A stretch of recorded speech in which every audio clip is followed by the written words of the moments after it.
Hello, it's Jeffrey with Real Nifty Vintage, and I am out driving around here on this Saturday, and we are now at this place called, what's it called? Kins. Okay. So this is a first for me. I'm actually in a giant warehouse full of what looks like antiques, but they're actually reproductions. So everything in here is made in China or fake. It's actually amazing. So, like for instance, over here we have some McCoy, what looks like McCoy, and here we are, even says it, yet you can buy it by the box. You know, all different configurations. Everything has a part number. What does this say? McCoy Antique Reproduction made in Taiwan. Without that sticker, someone's going to be a little confused. Black Americana all over. They've got boxes and boxes of it. Again, you know, if you don't have the box, if you take the sticker off, there's cookie jars back there. Lots of signs. The signs are pretty obvious, but a lot of this ceramic stuff, it can be pretty confusing, especially if you're not around it a lot and know what the real stuff looks like. Up front, there's actually some Belique, what is supposed to be Belique. Look, I'll stop here. Michelin Man. These are pretty obvious that they're not old by any means. But I'm actually just shocked. So I wonder how many, if there's like dealers out there who specifically buy things like this cheaply. And I don't know how much they pay for these, to be honest. I'd like to know how much one of these kind of things cost and what the markup is. I wonder if there's people out there that specifically go out and buy reproductions and then try to pass them off. Look at all the jadeite over there. Fake jadeite.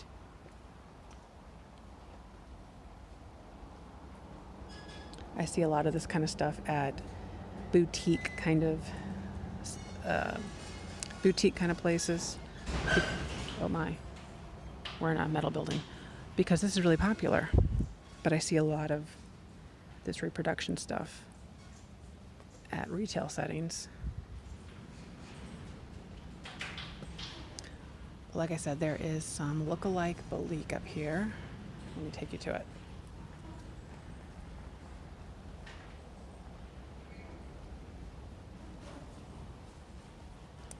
A whole bunch of these little statues.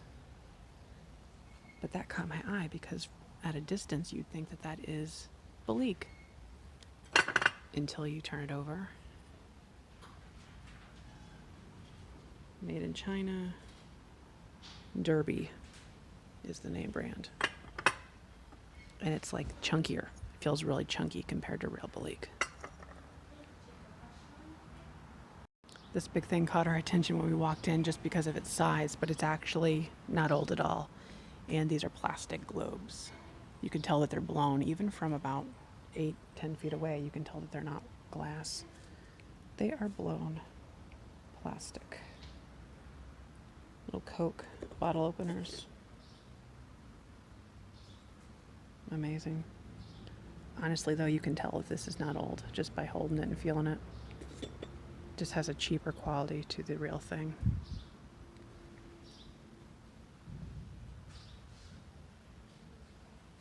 Tractor seat. Reproduction sacks. I had no idea all this was being made. Marijuana. Whenever those come up at auctions, they tend to go pretty high. Assuming that they're real. I don't know. Tom's roasted peanuts. Golf. Is that Fiesta ware?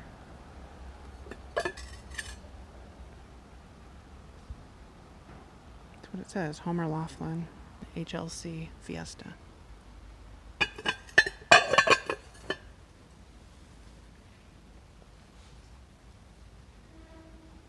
Got buttons. Pepsi Double Dot. Mountain Dew. Here we have a whole bunch of little look-alike Fenton shoes in a slag glass.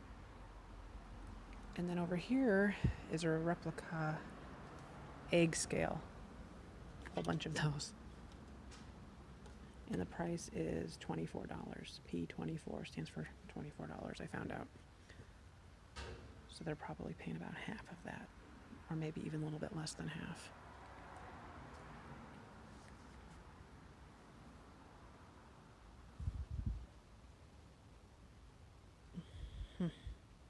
All right, I am leaving that place now, and it was pretty interesting, actually. I never knew that a place like that existed, that there'd be just all kind of reproductions, and I have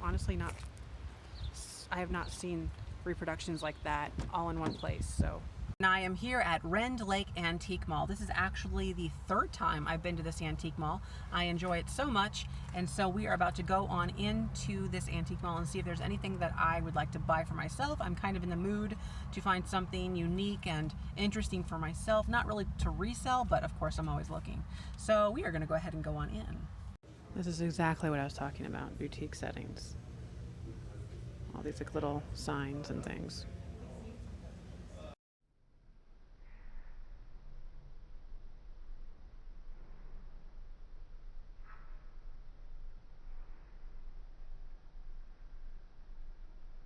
That thing, that is amazing. Guess the price. $165. That is not much, really, for this cabinet. Rich's ice cream cabinet. Wow. That is amazing. A few of you actually mentioned why I didn't grab the cookie jar in that house. $36 for the set of 9 mushroom canisters. 1, 2, 3, 4, 5, 6, 7, 8. Where's the 9th? I don't know. Yep. That's why they don't really go for much. Not around here. 3-piece set for $6. This old milk glass. I found a card holder very similar to it just recently. So I'm gonna grab this, and the paint is pretty much intact really well. This is pretty old, so very cool. Look at that, it's a crown in white glass, like a milk glass. $360. It's a gasoline pump top. Wow, $360, and that is really unique. So I thought I would go ahead and show you what I am doing right now. I actually have this plastic tub, and I have some OxyClean in here with it.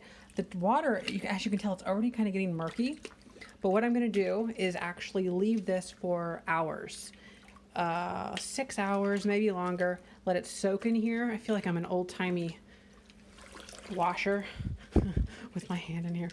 But yeah, so I've got a quilt in here, and I'm trying to get some stains out, and this tablecloth has a few like little minor stains, and so does this white one. Everything's in pretty good shape, no holes or anything except for that quilt. It had a lot of holes in it, but I am trying to get all the stains out, and I found that OxyClean is very safe. It does not make any of your colors run. It doesn't fade them, but it takes care of all the stains. So for that reason, I am really happy to use it. And look at this water though. Wow, that's bad. And I wonder, I bet a lot of that is actually coming out of that quilt. The quilt was the worst of all of this. And I wonder if there's any you can see. I mean, there's just a tiny bit there, but there were big patches of stains. So yeah, this one does have tears, as you can see here, but I thought it would help the quilt sell better if I could get the stains out so that the other parts of it that don't have holes, you can actually use right off the hanger or right after you buy it. So yeah, I'm going to go ahead and work with this. I don't know how I'm going to get this. This thing is heavy, probably how I'm going to get this off the counter, but I'm pretty sure it's going to be in the way if I just leave it here. But yeah, so I just wanted to show you that and the OxyClean setup and how it works. I just put it in a plastic tote like this and let it go to town. All right, so I have been fiddling around with this Sunbeam. It's actually called a portable sewing machine, but I've been dealing with it for the last, I don't know, since last night, and it's pretty easy. I mean, all considered, I was really worried about how hard this was going to be, but I do have the manual here, and I mean, it looks like there's a lot at first glance, but I kind of understand how it works. You know, you've got your thread here, it comes through here, wraps around, goes down, goes back up, comes back down, and then it goes through a little, there's like a little eye in here on right ahead of this needle, and then it goes through, you thread the needle. And I was actually a little bit stuck from when the needle connects to the bottom, or the bobbin. So yeah, that was something that I didn't know about. I had no clue that there was a bobbin. I just thought that the thread up top was all that you had to really worry about. But there's a bobbin. And this machine came already preloaded. I'm so happy with the thread in the correct formation. And it actually even had like a little sample stitch. I guess whenever they do like a quality check, they stitch a whole thing. So they did all the different stitches on a little square of fabric. So, and it comes with a foot pedal right here. This I actually picked up at a yard sale, and it's full of thread and stuff. So that's pretty cool. It has lots of different colors, and I think I paid like $2 for it. What a great deal. But this, and I've been working with this little piece of fabric here. It's a tea towel, and trying to figure out, oh Stella, the different stitches. So here's kind of what the stitches look like. This is kind of like a special stitch. That's why it looks weird. I was just playing around with it. But I have, yeah. Oh, here's another special stitch over here. A little zigzag. So this is just a tea towel from 1970, what? 1983. So yeah, I don't really, these kind of tea towels I'm not really that fond of because they're like a dated and everything. So I was given that a little sample. I think it's going to work really well. What is this? Oh, there's a little cute. Oh, so is this how you cut your thread? Is that a button? How does that work? Oh, no, maybe you take your thread and you push it through and it cuts it for you at that length. I was wondering if this was some kind of a button that like cuts it down there for you. Interesting. So I guess you just take the whole bit of fabric off. You know, you've got the bobbin and then your actual thread, and then you take both of those and stick it over it, maybe. So that's interesting. So yeah, this is really coming together.